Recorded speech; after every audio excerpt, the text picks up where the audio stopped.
Okay, hello. So today I'm going to break down and I'm going to review Marvel Studio Season 2 What If Episode 2 What If Peter Quill Attacked Earth's Mightiest Heroes, which has been an entirely anticipated episode which everyone wanted to see this.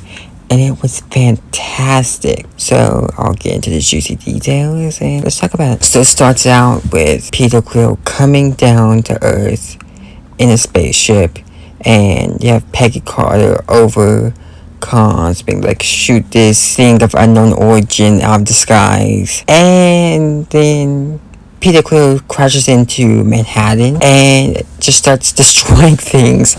And at first you really think Peter Quill is the bad guy, that this is a young evil kid, but we then see Peggy and Howard Stark talking how they need to assemble a team, aka the Avengers. So we then have Hank, Kim, and Hope basically just having some breakfast, and Hope is being a little child, and Howard Stark calls like, hey, we need you. And he's like, don't hang up. Guess what? Kim hangs up. So he calls right back in.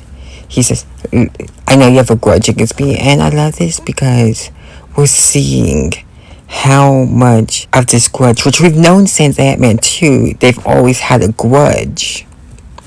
But now we've seen it in its fullest form. And then he basically set aside the differences.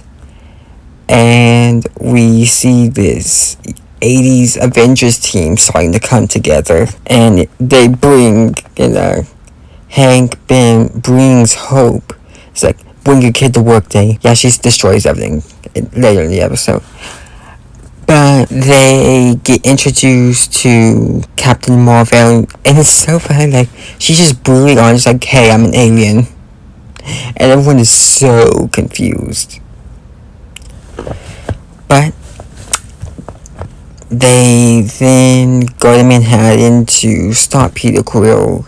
They capture him, but then Hope and Peter bond over the Midas being dead.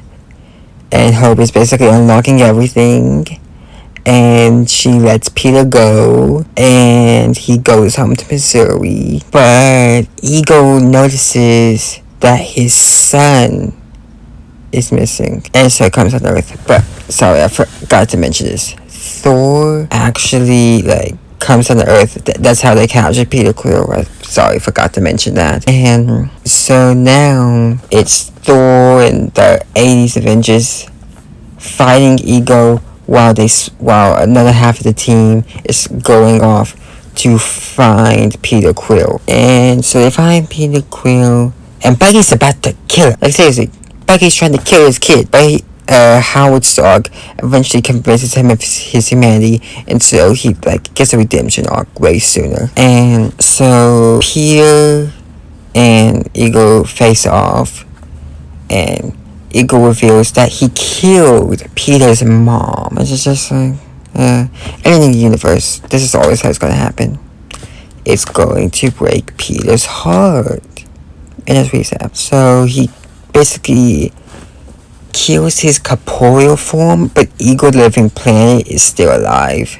And so they have an after party, and Thor is about ready to leave. But they now form the Avengers, and they're now making it where Peter's gonna be able to keep his powers even after Ego dies, because he consumed part of him. It's very interesting. And so they walk out and playing the Avengers theme.